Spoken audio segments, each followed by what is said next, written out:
Two spheres of the same metal weigh 1 kilogram and 7 kilogram. The radius of the smaller sphere is 3 centimeter. The two spheres are melted to form a single big sphere. Find the diameter of the big sphere.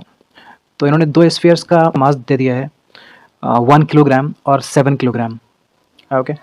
अब क्योंकि ये दो spheres same metal के हैं तो इसलिए जो इनके मास में रेशियो है, जो इनके मास में रिलेशन है, वही रिलेशन के वॉल्यूम में भी होगा.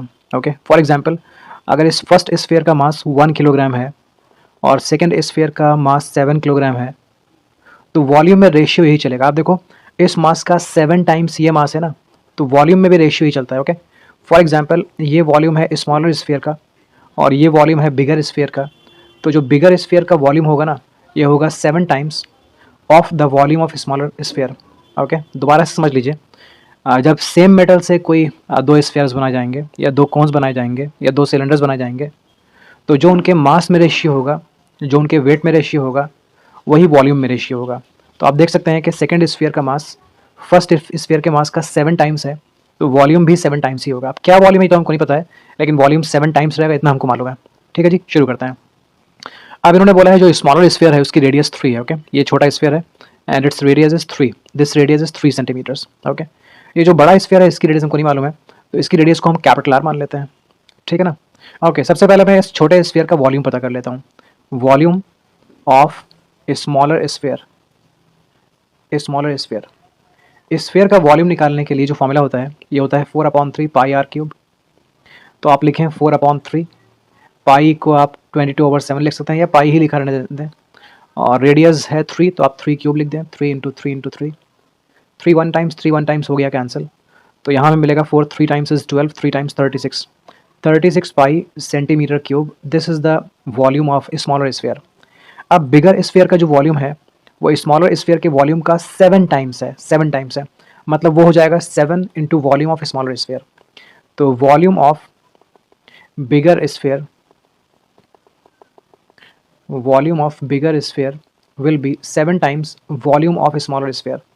तो 7 टाइम्स स्मॉलर स्फीयर का जो वॉल्यूम है ये है 36 पाई सेंटीमीटर क्यूब. तो you can multiply it by 36 pi centimetre cube. 36 को अगर आप 7 से मल्टीप्लाई कर लोगे तो आपको मिलेगा 252 सेंटीमीटर क्यूब. ओके. तो first sphere, I mean smaller sphere and bigger sphere, दोनों का वॉल्यूम मिल चुका है आपको. अब बोला गया है कि the two spheres are melted to form a single big sphere. अब इन दोनों को मेल्ट कर दिया गया है और इनके मेल्ट होने से एक नया स्फीयर हमको मिल जाएगा. जब इनको मेल्ट करोगे और मेल्ट करने के बाद एक नया स्फीयर बनाओगे तो वो स्फीयर इन दोनों से बड़ा होगा. ओके.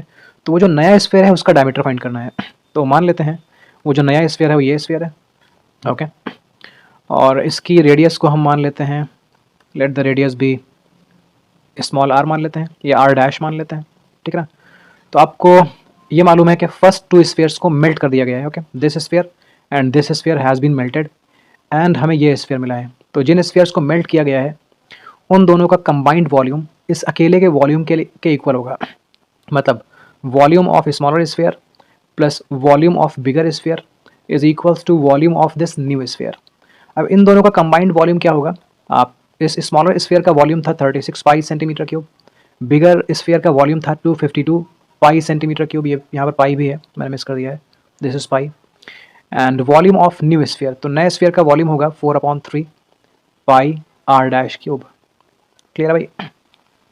आप क्या करोगे, 36 पाई एंड 250 पाई को ऐड कर लोगे तो 2 + 6 इज 8 एंड 3 + 5 इज 8.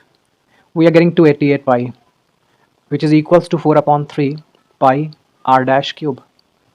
ये पाई और पाई कैंसिल हो जाएगा. 288. अब 4/3 को हम भेज देते हैं लेफ्ट साइड में तो ये 3/4 बनकर आएगा is equals to r dash cube. 4 1 times and 4 72 times. 72 को 3 से मल्टीप्लाई कर लोगे तो मिलेगा 216. तो आर डैश क्यूब की वैल्यू हो जाएगी 216. तो आर डैश की वैल्यू हो जाएगी क्यूब रूट 216 और क्यूब रूट 216 की वैल्यू होती है 6 क्योंकि 6 मल्टीप्लाइड बाय 6 गिव्स यू 216. तो दिस इज 6. ओके. 6 सेंटीमीटर. तो आपसे जो ये नया स्फीयर है इसकी रेडियस नहीं, इसका डायमीटर पूछा गया है. तो आप इसका डायमीटर बता दोगे. Diameter of this new sphere will B twice of this radius. The 2 multiplied by 6, 12 centimeters. I hope it is clear. If there is any kind of confusion, you can write in the comment section. Thank you.